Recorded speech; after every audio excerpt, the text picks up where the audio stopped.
Welcome to Women Who Push the Limits. Are you ready to find your voice, speak your truth, and change the world? Then you'll be glad you joined us for this amazing conversation. So let's get right into today's episode. Here's your host, Lynn Murphy. Welcome. Thank you for joining us for another episode of Women Who Push the Limits.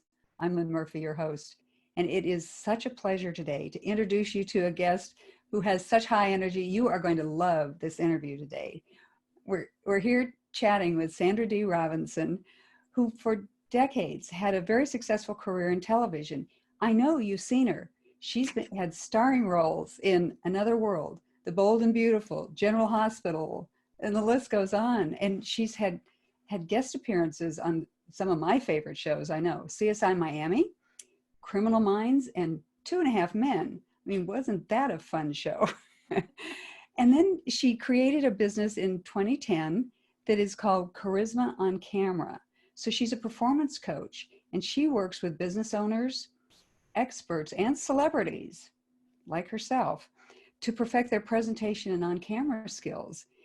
And this earned her the nickname of the Charisma Coach. She is absolutely charismatic. And then in 2017, she founded a business called Charismatic Cowgirl, which is equine-assisted coaching programs. So she's working with her clients in those areas. You're going to love this today. Sandra Dee, thank you for joining us. Oh, thanks for having me. I'm looking forward to this. It's going to be so much fun. And thank you for that great intro. I love it. We always, honestly, the reality is we give intros to people, but when you actually make it your own, it makes me like all happy inside. I'm like, oh, that's great. Well, I'm so excited to be interviewing you today and having this conversation. So thank you for joining us. Yeah, thank you for doing it. Well, you are a woman who has pushed the limits at an early age. You went to New York, you got into television, and you've made it your own. I mean, those shows that you've been on, the people you've been connected with, phenomenal. You are a star. So tell us in your words, what does it mean to you to push the limits? And tell us more about you pushing the limits. Pushing the limits, I think if you don't push the limits, if you're not failing, if you're not falling, you're not pushing the limits. And I don't think you can be safe from those things and reach what you are designed to be. And I say designed with a capital D.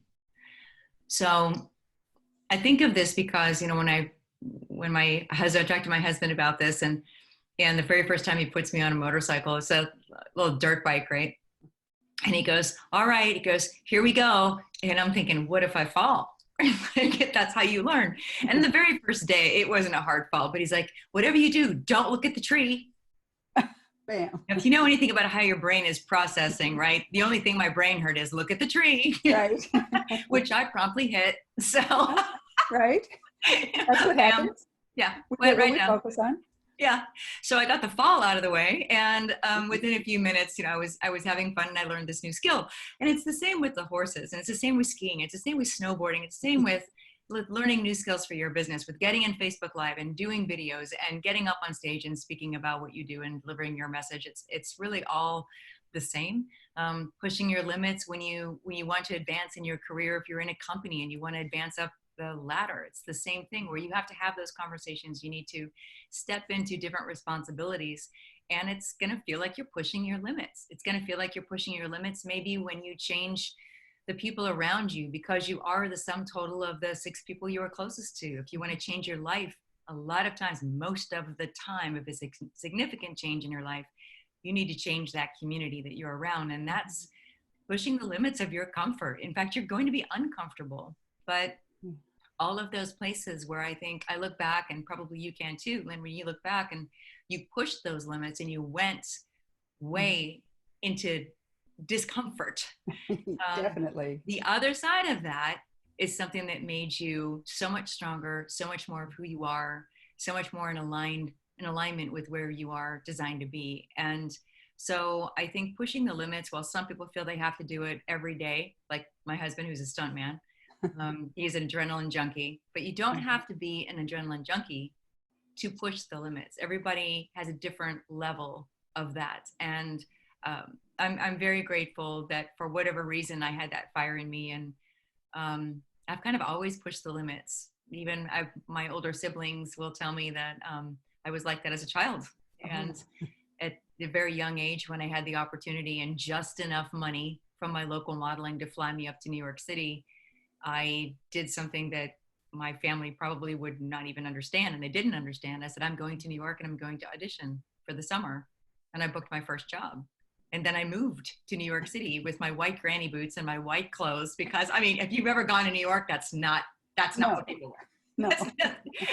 Like, I was like the most obvious "Where's Waldo?" I was like, which one of these doesn't belong here from Sesame Street? That was me. Yeah. So it was very spotted, right? Yes, yes.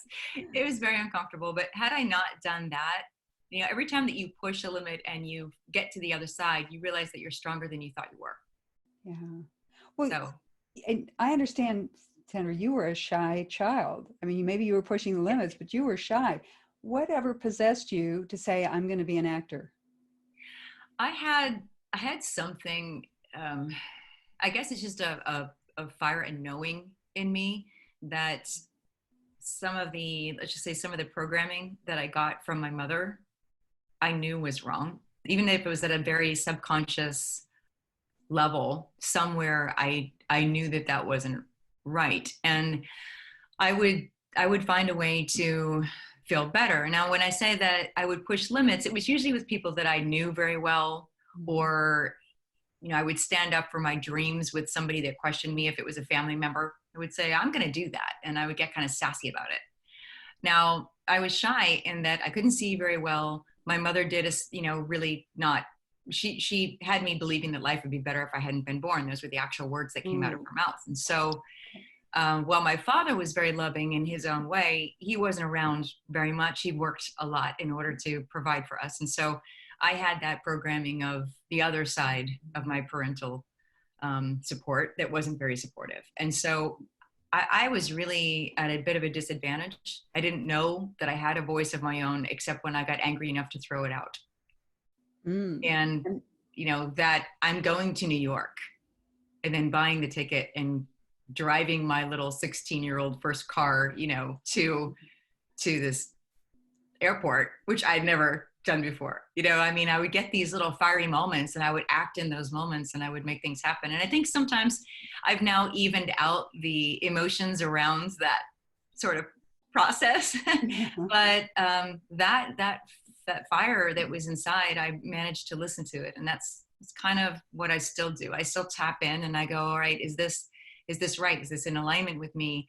And even though it's going to be difficult, whatever whether it's a step forward into a new direction, starting something new, like a new program, like it was working with the horses, was a dream of mine, but I really needed a lot of prompting to make that move. So that comes back to having the right people around you. Make sure that if you have something that you want to do, that they're going to support you. I realize the importance of that now, especially as, the older I get and the more risks I find that you need to take in order to get the big changes in your life and the impact in the world you want to make. It can be pretty big sometimes.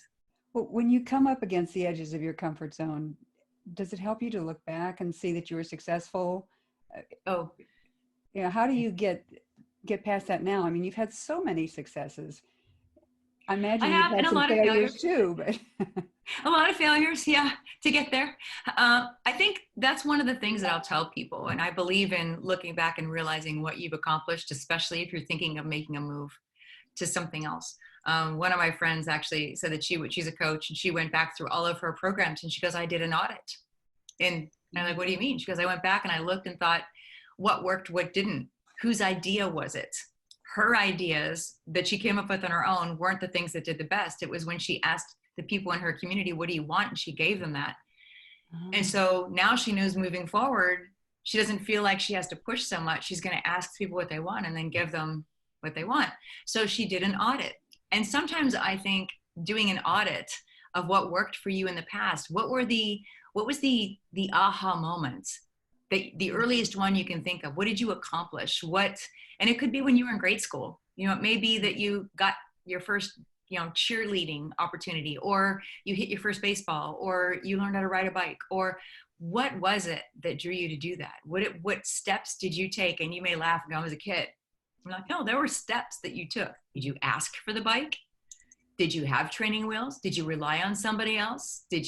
And what did you do after that? How did it make you feel? What are the strengths you tapped into? And you find those moments throughout your life from your childhood up until adulthood that were those aha moments. And there'll be a theme in there that is how you operate. It's what you tap into for your success. So audit what your successes were and remind yourself of that when you have to make that call that's going to be the big shift for you, or you have to hit the send button on an email that's an application for something, or you're going to publish on your website for a new program. You're like, it's a big deal to do those things. I do a vision board. A lot of people do, but I also recommend a visual version of this, which is doing a success board. So you have something that symbolizes the things. I do my vision boards with not with Post-its. What do you call them? Thumbtacks, tacks. Oh, okay. Yeah, I So don't Yes, I can remove them. Yeah. So I move them from my vision board when I accomplish it to my success board. Oh, what a great idea. Yes. So then when you feel like I got to push my limits, you look at your success board and go, well, wait a minute, I did that. Okay. What a great idea. It reminds me of a coach I've worked with for years who, we didn't do that physically, but when I'd come up against something, she'd say, and I was just, I don't know if I can do this. Yeah, I'm really struggling with this. And she'd say, okay, remember when? And she'd take me back to something that was similar. And she says, remember how you handled it then. And then look how you've been handling things since. And look how much better you're handling things, or whatever the process was. Right. Look how you're doing now. And, I'm one, I think a lot of people are, that we just go on, and it's the next thing, and it's the next thing, and it's the next thing, without looking back, like you're saying, to kind of celebrate those successes and say, okay, I have come far. And that audit is such a brilliant idea, Sandra. Well, I think a lot of women in particular don't go back and give themselves the credit. I was raised in a very critical family, and I find that when I speak, I connect with a lot of people that were raised in a very critical environment, and that's just not something they were ever taught. They were constantly taught, not good enough, work harder. Like, they never realized that they were successful. Yeah. So that continues as a habit and a way of thinking and a way of being, unless you consciously change it, which is why having that vision board and having a coach or someone like yourself that would be able to say, hey, you did that before.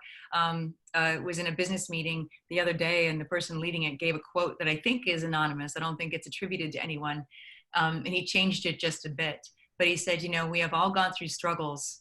He says, and the thing to remember for yourself is that your success rate is 100%. That's really nice. Well, and I've heard something that there's only failure if you give up. Yes. Something like that. If you keep going, keep going and make adjustments as you go. Yeah. And tenacity is something that I think I have, so pushing the limits in a bad way is when I just don't let go.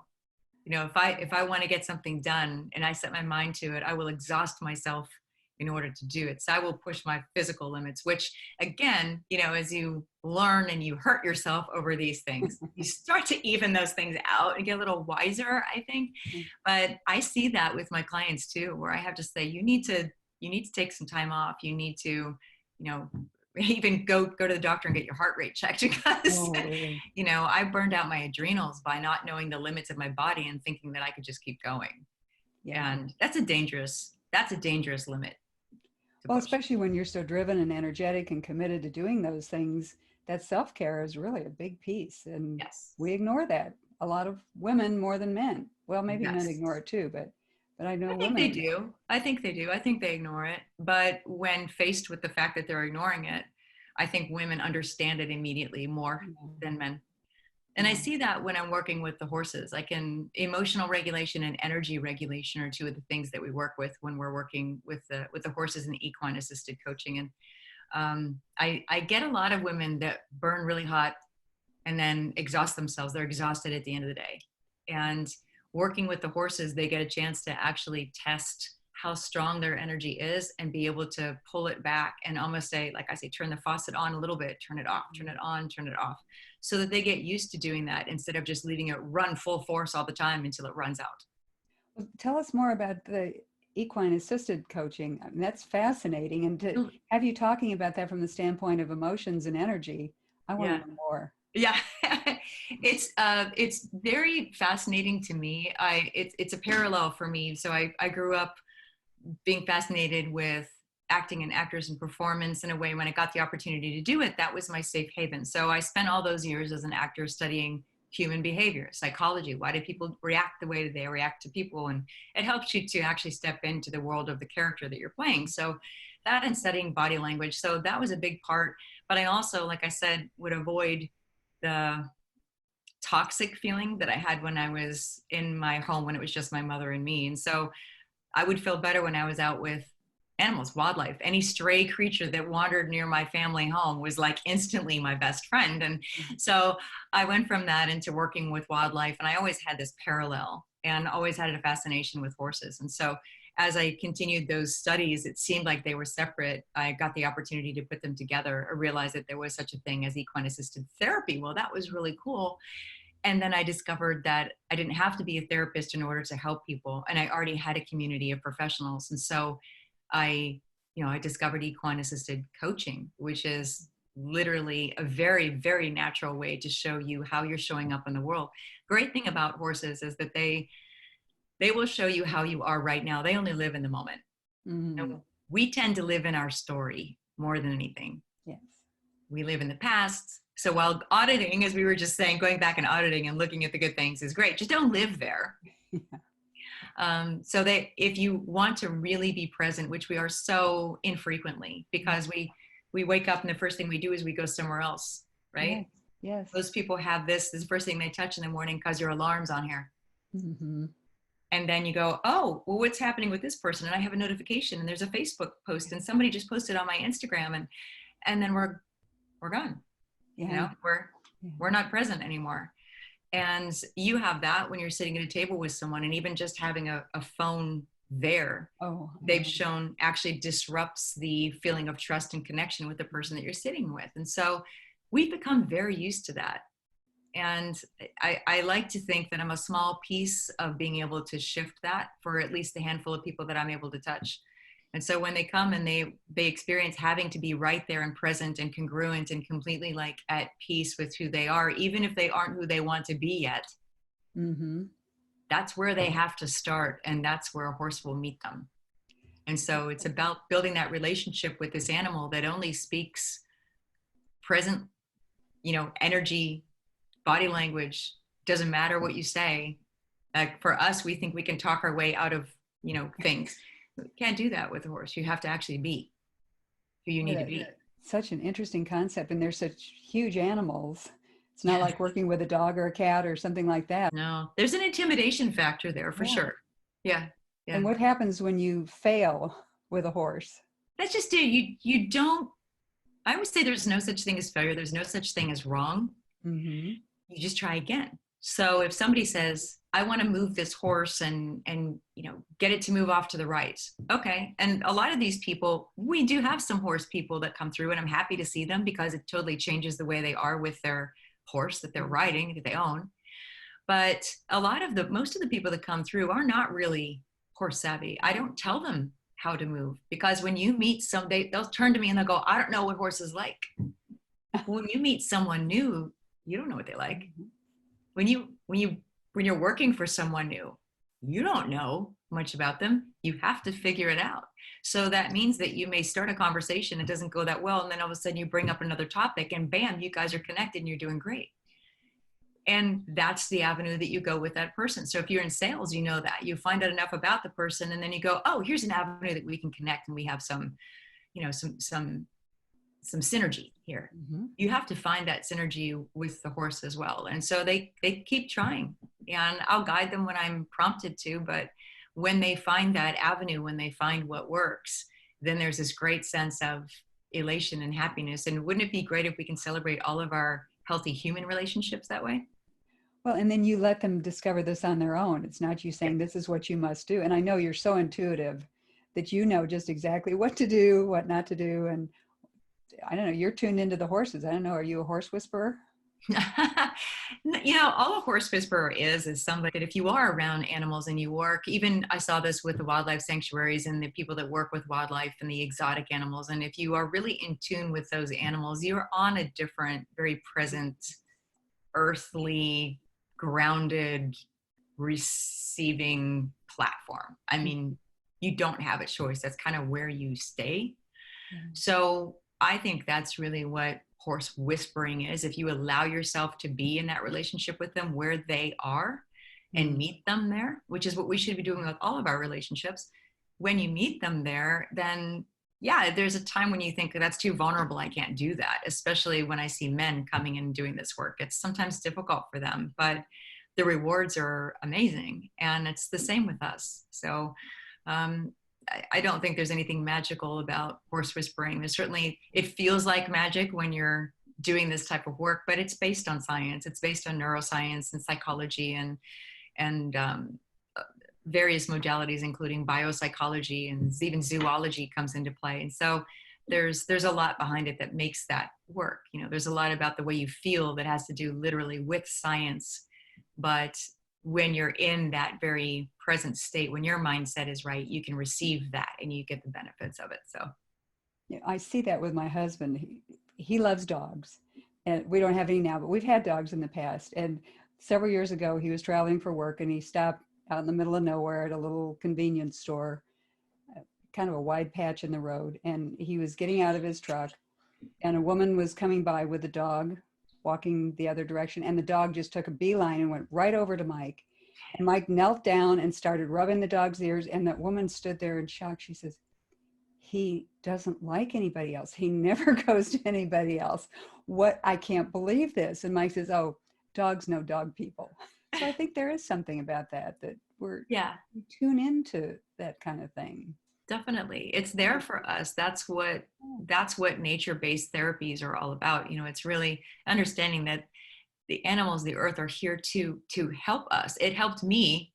Honestly, I truly think that I'm still alive because I had those things to go to when things were really, really bad when I was growing up. And there were times that I thought, well, if I wasn't supposed to be born, then why am I even here? And then I'd walk out and my mind would just get lost into this natural world. And I would survive kind of the day with that. So I think people don't realize that it's there all the time. And it's so sad to me that nature deprivation disorder is literally something that's been entered in the psychology books.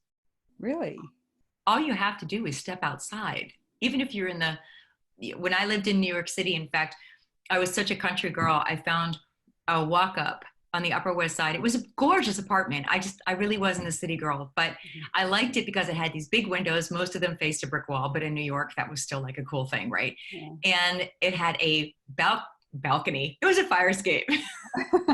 But I lived out there because outside of that fire escape, there was a big old tree and a tiny, tiny, tiny courtyard down below with some greenery. And I would just sit out there and I would watch the pigeons and the birds and an occasional squirrel. And that was my salvation. Like when I had a spare moment and I was at home, that's where I went. And I can't imagine being completely separate from that. And yet people do it without even realizing it. They just kind of get into the modern way and they live with their houses closed up, the windows in their cars closed up. When they drive to work, they're on the phone and they never take a moment to actually let the breeze hit them, look up at the sky and see the things that can really put us into a state of awe, which is a really positive and very focused state. And it's a great place to be. The work with the horses that I do puts people in that state kind of frequently, but you can reach that state as well. And it's just, it's a great centering. It's like a really quick meditation to find that sense of awe in things like the clouds, like an anthill, like a butterfly or a bee. And if you really get down and you look at it, it's just fascinating. I've got a girlfriend who has a very intense job, and she was working in a government complex years ago, very, very intense. And she would take her lunch hour, go to Home Depot and walk through the garden department. Oh, I love it. She'd look at the plants and touch the plants and just had to get out of that very, very intense environment, and where she was center stage in a lot of things. And she'd just go, that was the only way she got to nature, but she did. Yeah. What a brilliant thing to do, right? it's self-medication in the Yeah. most natural way. Yeah. And if So- you follow that, so she just followed what was inside. And we have to learn to trust that, because she did what she needed to do. And I have had the opportunity to speak for some very different groups that I wouldn't be marketing to necessarily. And it's been a blessing because it's taught me so much.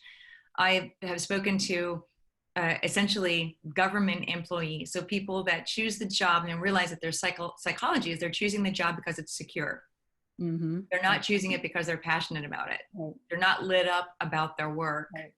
They're usually feeling overworked, exhausted. Mm-hmm. And when I came in to speak, I had this whole thing prepared, and they took a lunch break and I was listening to them all talk. And I'm back there like quickly changing my presentation. I was like, oh my gosh, yeah. And I realized that one thing, even with them, when I heard them say, what are you doing for the summer? Where are you going on vacation? Most of them would say, oh my gosh, I want to lay on the beach and drink a beer. Yeah. I want to lay on the beach and drink a beer. And that was repeated pretty much by most of them when the question was asked. And I just want to go to the beach and lay there. Well, what they're saying, what their subconscious is telling them to envision is exactly what they need to do. Literally lay on the ground with the sense of the earth and the sound, that repetitive meditating kind of sound of the ocean. Now the beer is just something that they're probably used to going to anyway. Right. But their body was telling them exactly what they needed. They need that connection. We all do. To get in touch with Mother Earth, right? We all do. Yeah. That's it. What a wonderful. And I know when I'm doing interviews all day, I'll go out in the backyard and I'll walk around, lovely backyard. And this time of year, everything's blooming and it's wonderful. Yes. And I'll just take 5 minutes and walk around and just look at everything. Yeah. But, after being inside doing interview after interview, some days I've got to get out. Yeah. You feel like your head starts to get like, turn off the lights. Let's get back to some sunlight. Yes, exactly. Little vitamin D. Yeah. Well, and some of these things you're talking about sound pretty risky for people. If they're in the corporate job and they're not really happy, Right. Moving out of that, being willing to take risks. What do you have to say to us about taking risks and how to do that? Why to do that?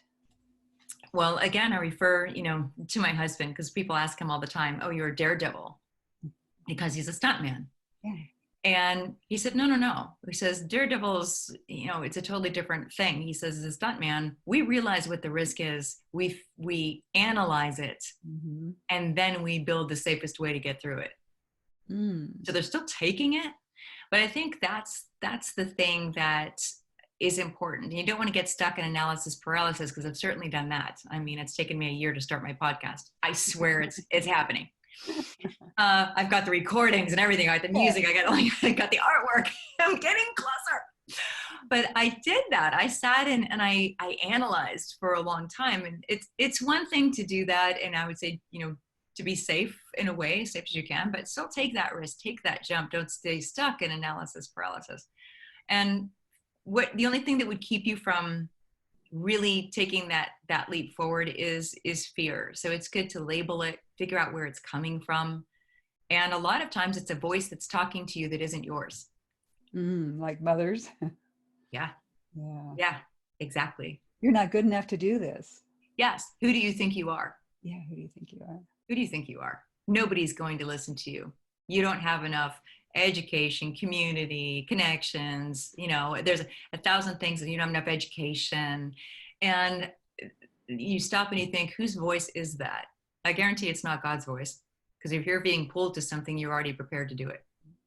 Well, and I have a coach who turned that around for me, because I do a lot of that, the imposter syndrome. It's like, who am I? I'm not good enough. I don't know enough. I'm not this, I'm not that, I'm not the other.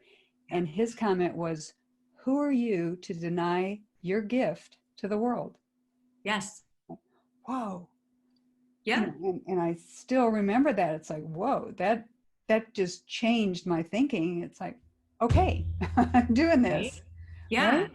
If, my Les Brown always says, you don't want to be, you don't want to be, on your final hours and look back at all the gifts that you didn't open.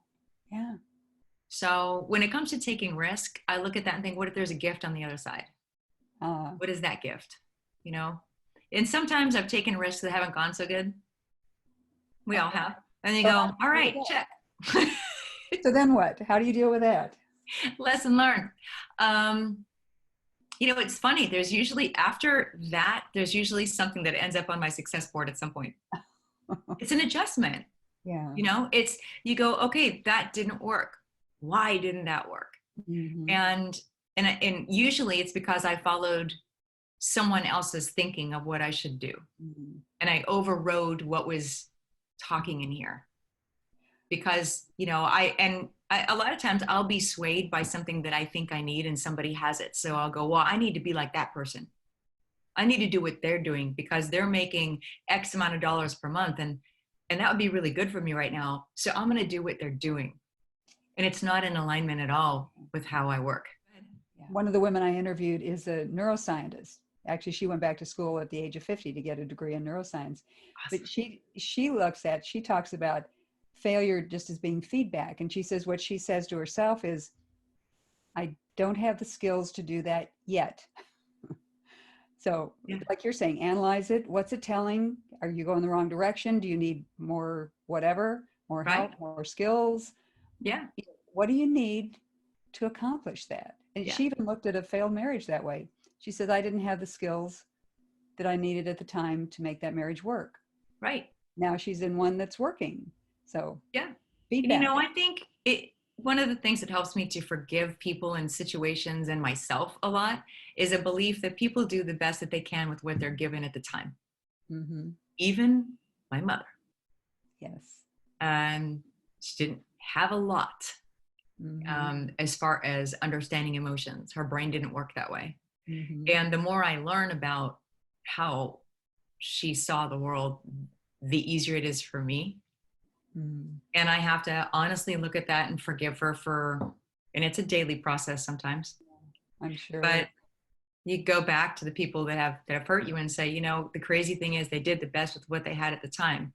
As awful as that behavior may have been, or as bad as any situation you could have gotten yourself into, it was the best that you could do at the time. So maybe you didn't make good choices, but it was the best you could do at the time.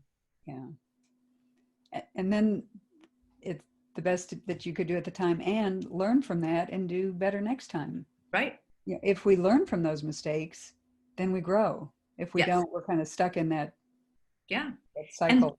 And that period that maybe you feel that you made the mistakes or things didn't go very well and or even somebody was holding you back and not treating you well, those are all pieces of the mess that can become your message. So there's a blessing in all of that. And I didn't really get, you know, it was funny because I was so afraid to even look at my past that when I started to think about becoming a speaker, I showed up at a kind of a speaker lab and they all went around, and in my typical fashion at that time, I didn't say anything. I wanted to be the last. I could sit in the back row and kind of feel what the room was like before I stepped into it, right? And I listened to everybody tell their quick story about their life. And I thought, well, I don't have anything that's that dramatic. And I got up and walked out. I didn't think I had anything of value. Oh, and that was the programming from being a child too. Yes, you're not worthy of doing this. And yet I look back and go, oh my gosh, that very person that told me I wasn't worthy is the one that gave me so much juicy stuff that will help me to connect with people now and shake them out of the crap that they're believing, because that's not who they are. Yeah. You know? And so I'm so grateful that I was born to this extremely cold individual, as hard as it is for me to look at and go, I can't believe I came through that. And maybe some people can relate to that. But I had the balance of a very loving father who was on his own journey. And although, you know, my parents were still together, they were never actually together. I never saw a loving relationship between them. And so I had to learn that too. Mm-hmm. I failed at that. Anybody out there failed at that? Oh, yes. Until you get it right. And you go, oh, but you did the best that you could do at the time. And, you know, that's what it's all about. Because as I remember getting married at the ripe old age of 20, knowing nothing except the family I grew up in. And my parents owned businesses. They worked together. They had different jobs, roles in the household. My dad didn't cook, but they worked together on things. And I never saw her waiting on him, that kind of thing. No, they worked together and they both took care of my sister and me. And then I married a man who expected to be waited on and expected the little woman to do everything else. But I didn't know the difference. You know, I had Right. a model from my family, and then this was the model in his family, and the two just did not meet. Well, So, that was a learning curve. so it was a wake up call. It's like, okay, Yes. now I know what I didn't know before I jumped into that. But So, it helps you when you're working with people. It helps you yeah. understand that mentality when you're working with them if they came from that. Now you know. Well, and now I know that when I married my husband 44 years ago, that okay, he's the one. You know, we have similar values. And what's so interesting is we only dated for 3 months before we got married, and everybody's like, "Are you kidding me?" My parents had met him twice, and 44 years later, we have a Yeah. great relationship. But he's independent and he carries his load, and he doesn't expect me to do things. I don't even iron for him. If he wants something ironed, he irons it. My husband irons better than I do, so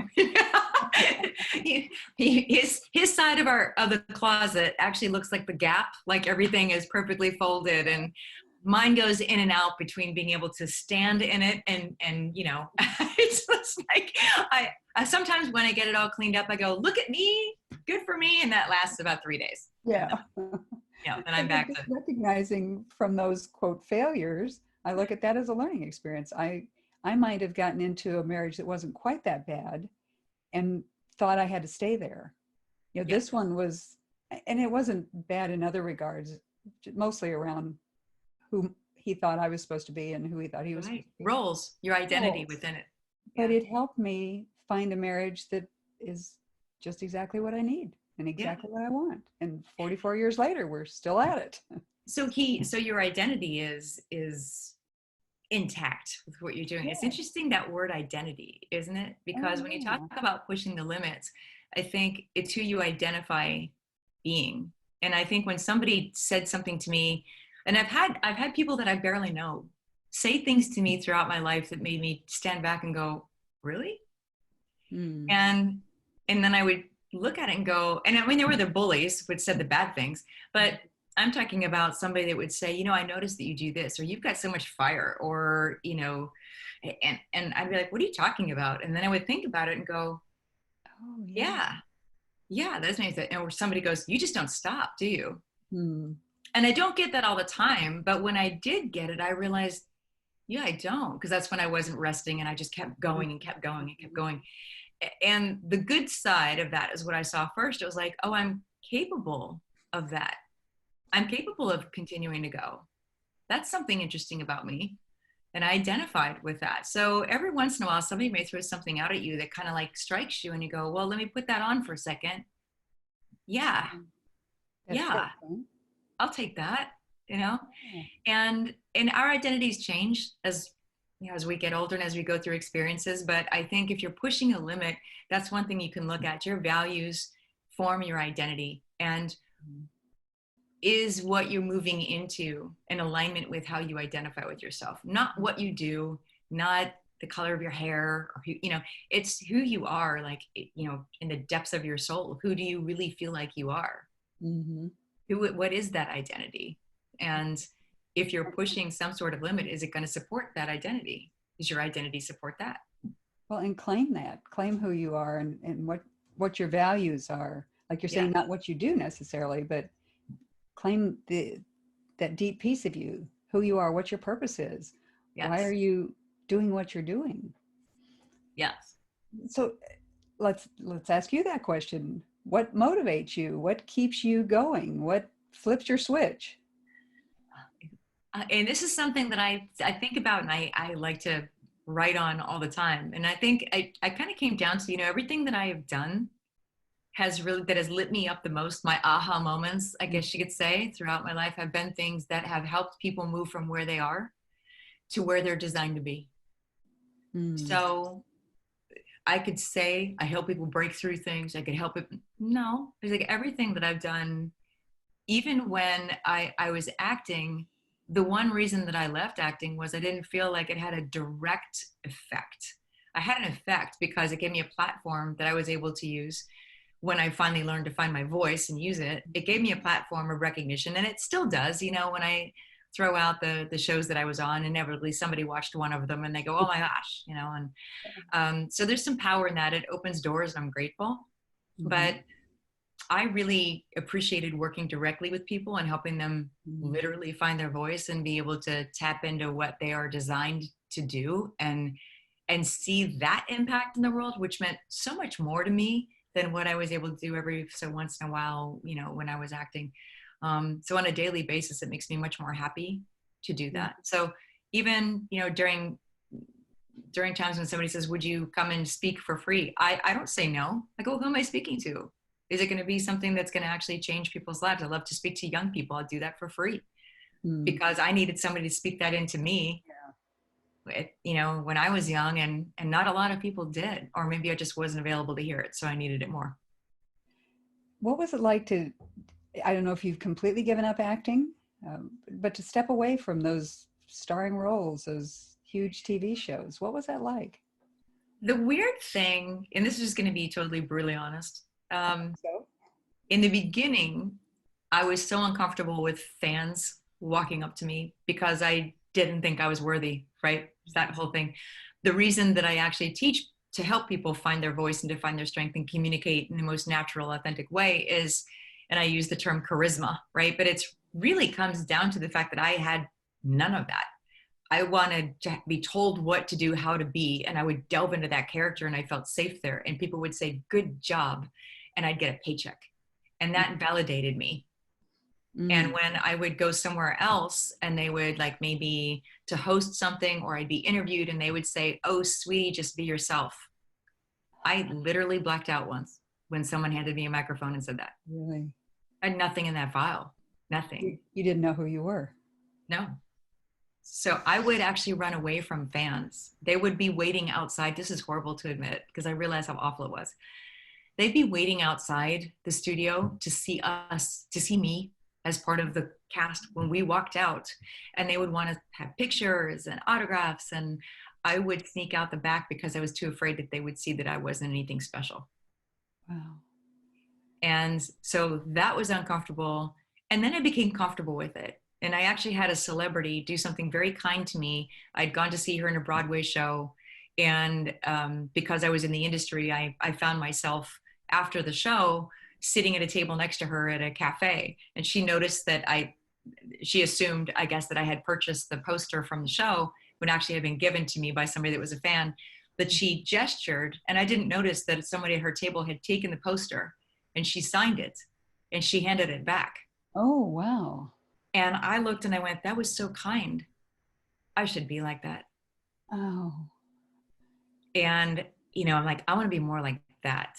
So I had my own journey around that. And when I did finally get to the point where I felt that it was great, I love to have people come up and engage with them, then I felt like that was such a wonderful thing. And then it goes away when you leave. Oh, when you're not a TV When star you're not anymore. when you're not in their, you know, their house every day or once a week on a show, they don't recognize you all that much anymore. And there was an element of like, wait a minute, I finally started to appreciate that. And where did it go? Okay. So there was that little piece where I had to find my identity without that. All over again. All over again. Wow. Yeah. It's kind of like somebody gets divorced. They go, "Well, I'm not a wife anymore." Yeah. Well, who am I? And that'll take the foundation out from underneath you when you have a transition like that and you have to change your identity. What's the label that you had? I no longer had that label of being an actor. And yes, I have stepped away from it. And the reason is, yeah, I feel better doing the work that I'm doing. And I still get offers, and I won't say never. I love the art of it. The lifestyle of it, I don't miss. The paychecks, some of them I miss. Not gonna lie. But the lifestyle was hard. You know, my Facebook Live this morning, I shared that even when I was doing daytime soaps, and most of those, and I had some of my soap friends actually pop on the Facebook Live for the first time ever. That was really crazy. I'm like, oh my gosh. So they knew, you know, that I was telling the truth. We would start at 6:30 in the morning, 7 in the morning. And if I was done by 7 p.m., that was a short day. And so they're long days. I mean, you're working in film, you're working in television as a regular actor, as a regular producer, as a regular stunt coordinator like my husband, those days are long. It's hard. It's not an easy way to make a living, and it's up and down, and there's a lot to it that not that yeah, coaching is so solid. That's the same, you know. I mean, there's things that happen that are good and things that I'm like, oh, that launch didn't work, moving on, you know. I mean, there's definitely things that are up and down that are very similar. I haven't really gone into total financial security and know where everything's coming from, but I'm trying. Yeah. But there's definitely something that that I feel healed in me, that I don't need the acting anymore. So that's the good and bad. Well, Yeah. what's your driving force that keeps you going, that's taken you through all these things, from a child who was told that the world would be better if she weren't there, to the acting, to leaving the acting, to forming your coaching programs, the consulting? What is it that drives you through all of that to keep you going? Every time that I see somebody accept themselves or recognize or reacquaint themselves with a gift that they've been given and feel inspired to move forward with it, it's worth it. I'll work for free if I can see that. In fact, I have worked for free in the past. When I first started working, I was working for someone else as a coach, and she ran out of money in the business. It wasn't going well. And I was going down and working for free with the clients because I didn't want to leave them hanging. Wow. So that's an indication that you're doing you're in the right realm if you want to do it for free. But I think it's that, because I realized I can look back at people where I'm from that are still living the same way. They're living their parents' lives. They're living their grandparents' lives. They haven't made any choices that are specifically theirs. They're just kind of living day to day and letting life happen to them, as opposed to creating a life and using opening up the gifts that they've been given. And if I can help people kind of turn and see that life can be very rich and rewarding if you use those gifts. It can be a little scary at times, like pushing the limits is what you're talking about, right? Yes. It can definitely be scary. And I've certainly had those many times, even as an entrepreneur, where, and I'll ask some of the most successful, impressive women that are entrepreneurs, I'll say, did you ever want to quit? And inevitably they laugh. They're like, yeah, a lot. Well, Like yesterday, right? Yeah, exactly. Like yesterday when I was crumpled on the floor of my office crying, I mean. And then today we go on, right? Yeah. I had one woman that told me, she's very successful in real estate. This was years ago. And she told this story of how at one point she started essentially a department store. And one day all of her employees quit. Nobody showed up for work. Okay. And she hid down behind, she had to open up the door. So she hid down underneath the register and cried. She goes, I gave myself 11 minutes. I said, why 11 minutes? She goes, I don't know. I gave myself 11 minutes and then knew I had to do something to open the door. So she called her mother or mother-in-law or somebody to come down, and the two of them opened up this door. And to this day, that sticks in my mind. And she says, I give myself 11 minutes for a pity party, and that's all there is. And then you do what you need to do. And then you do what you need to do. You go on, you've got your values, your integrity, and you do it. And you do it. You push the limit to whatever you can do that day. And yeah.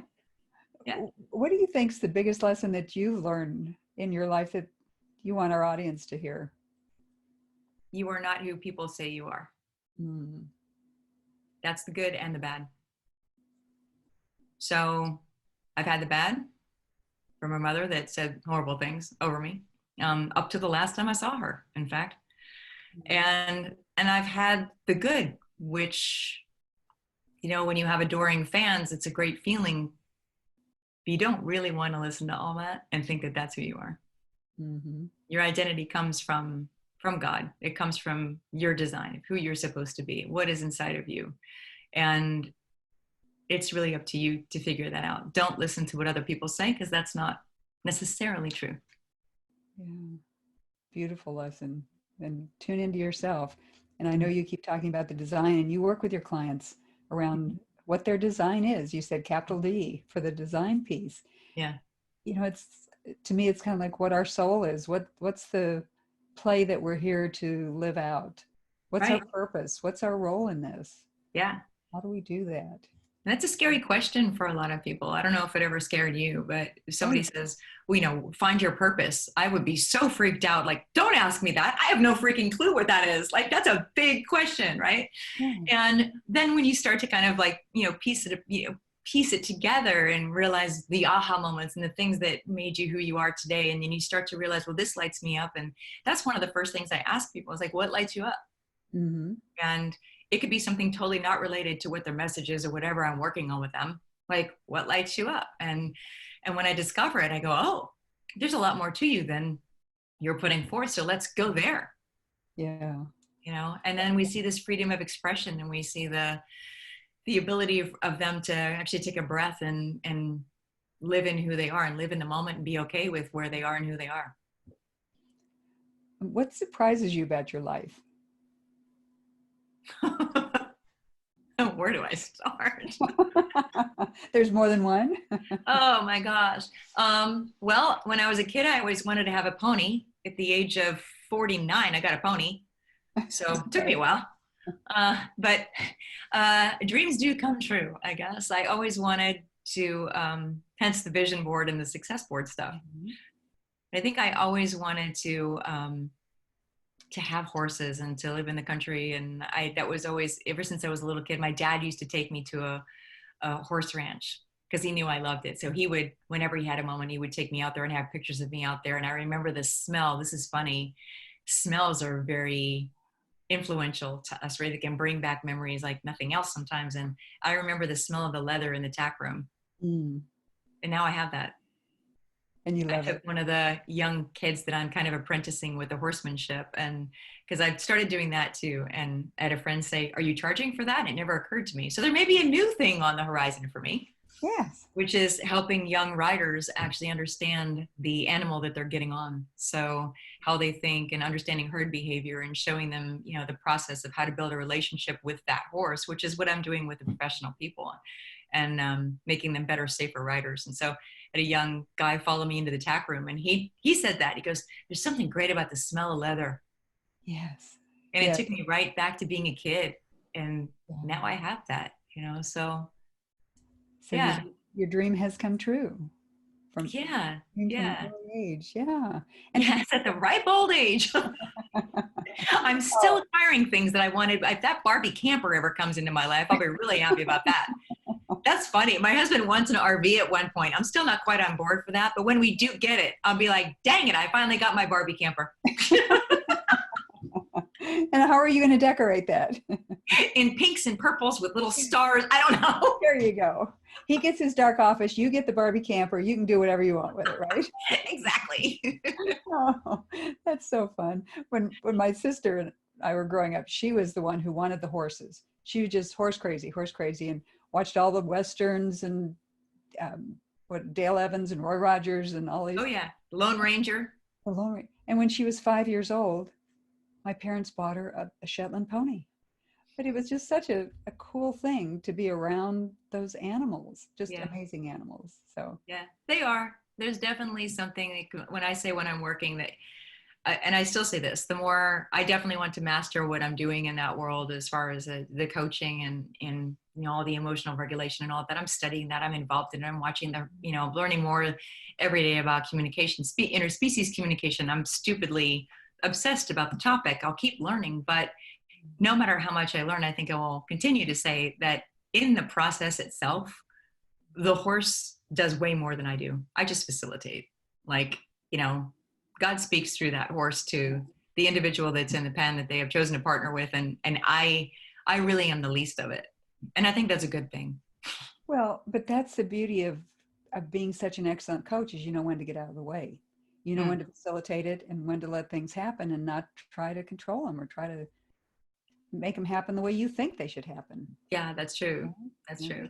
To let it evolve as it's supposed to evolve. What a beautiful thing. Yeah, I know. I'm very fortunate. I think that's probably the biggest surprise is that growing up, I didn't have a voice at all. And now I'm such the opposite. I speak up for what I believe in, and I encourage other people to speak up for what they believe in. And I think that's probably the biggest surprise is that I'm not shriveled up in a corner somewhere, being quiet my whole life. So I'm an introvert, and yet I'm an international speaker. And you can throw me in front of a crowd of thousands, and I wouldn't really be. I'd be excited, but I wouldn't be terrified of it. I think that's a huge surprise to me. Interesting. Yeah. So the beginnings mold you in a certain way, but they don't claim your identity for the rest of your life, do they? Oh no. Who you are today does not. Absolutely not. How about some tips for women about how to push the limits? I don't know if you got 4 or 5 tips. Oh gosh. Let me see what I came up with. I mean, first, we've kind of said that is know your values as part of your identity. What do you identify as? And be careful that it's not a title, that it's not, I'm a boss, I'm a wife, I'm a mother. That's a piece of it. Mm-hmm. But it's not all of it. So who are you really? What drives you? What do people love about you? Most people don't know that. That would probably be the second thing. Know what people love about you. And there's different ways of doing that. You can go ask, ask the people that you work with and that you live with, pick 20 of them. I actually had a client do this. I said, get 10 people. This was her homework. Get 10 people and ask them to describe you in 2 words. And I want you to write it down and bring it back to me. And she said, family and work. I said, just family and work, friends, whatever. Just ask them to describe you in 2 words. And she came back. She's like, I asked 25 people. I'm like, okay. Overachiever. Yes, yes. But it was good because she said she was surprised how so many of those words that they repeated that came up over and over again were things that she just took for granted about herself, but didn't realize that that's something that they identified as being a stronghold, being a strong quality in her that they admired. She had no idea that that was part of it. I do branding with archetypes work. It's personal branding, and that does that. It kind of shows people what other people love about you, and it validates. And you and I were talking about that word validation, I think, at one point. It's very important for people to feel that sometimes. And this particular exercise does that. Whether it's a personal branding assessment or just ask people, what are 2 words that describe me? And be ready, because some of them may surprise you. But that is part of your identity, and be aware of that. And give yourself, we talked about giving yourself that audit for the things that you did. Look back at the aha moments in your life and really go through that and think, what did I do in order to make those moments happen? How did I feel about it before, during, and after? And realize that there's a theme there of something that you were able to do or push through. And are you currently living that? What is it that lights you up? What were you doing when you were 6 years old? It's probably the 4th one, right? What were you doing when you were 6 years old that lit you up? And you can look back and say, all right, let's just give you an example. Like somebody would say to me, I was riding my bike. Like, okay, were you riding it alone?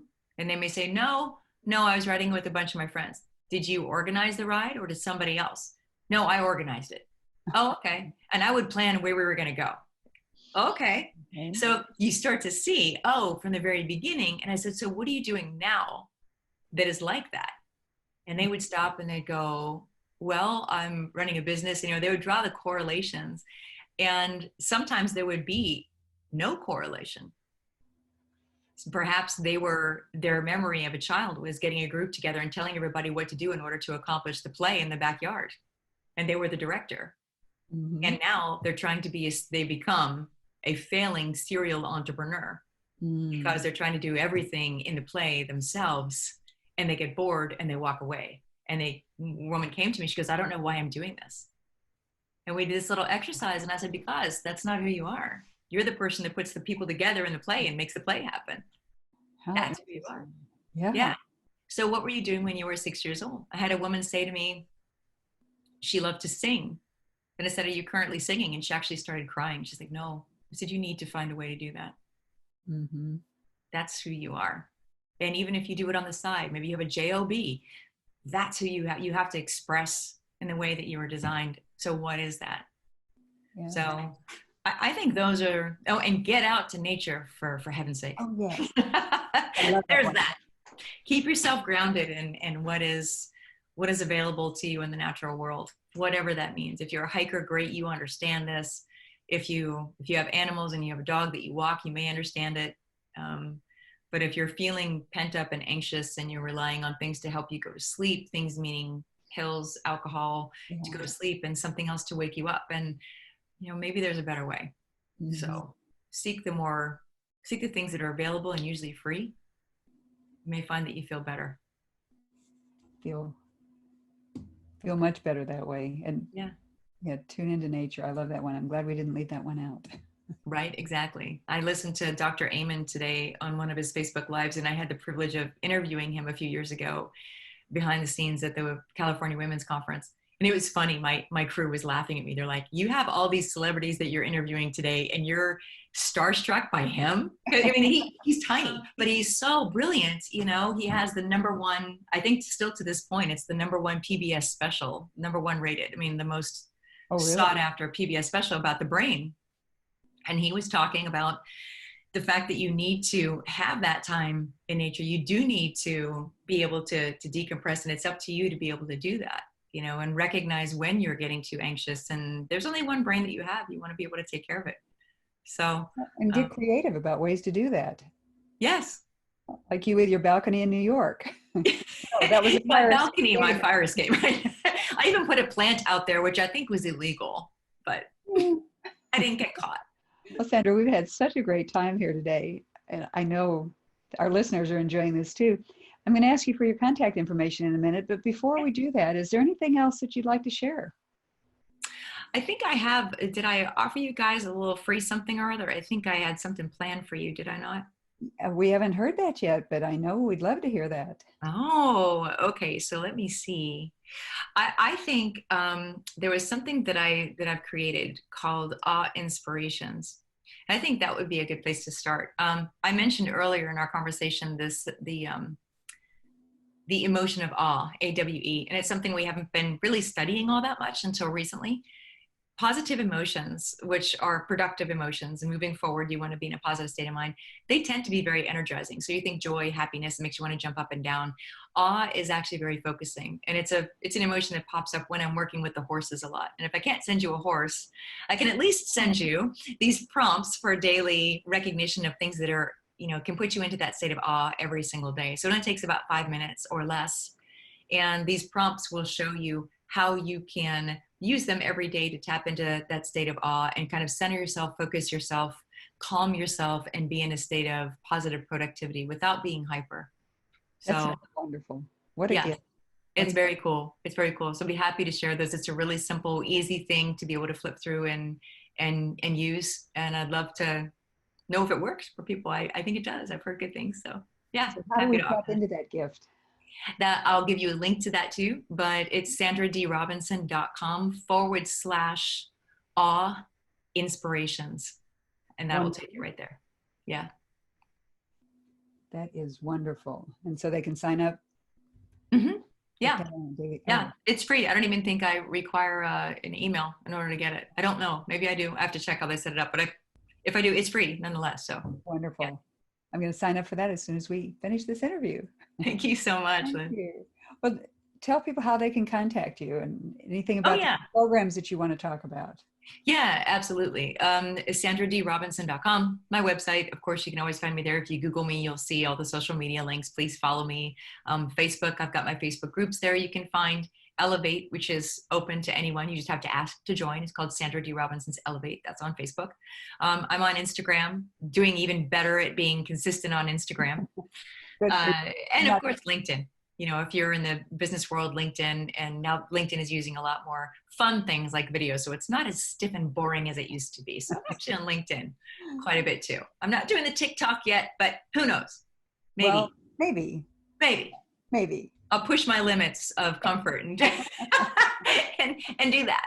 Yeah. I'm just pushing to try and get on Instagram once in a while. Well, Sandra, anything else? So we've got SandraDeeRobinson.com. We can find you there, find you on social media.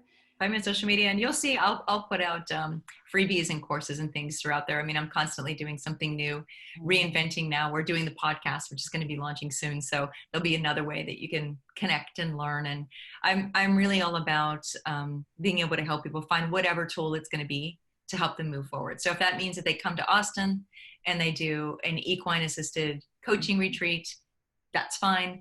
If you I have clients all over the world that I help as far as getting comfortable with their voice and moving into speaking, or even if they're already speaking, they want to work a new conference and they want to have, really working that stage and making it knock everything out of the park.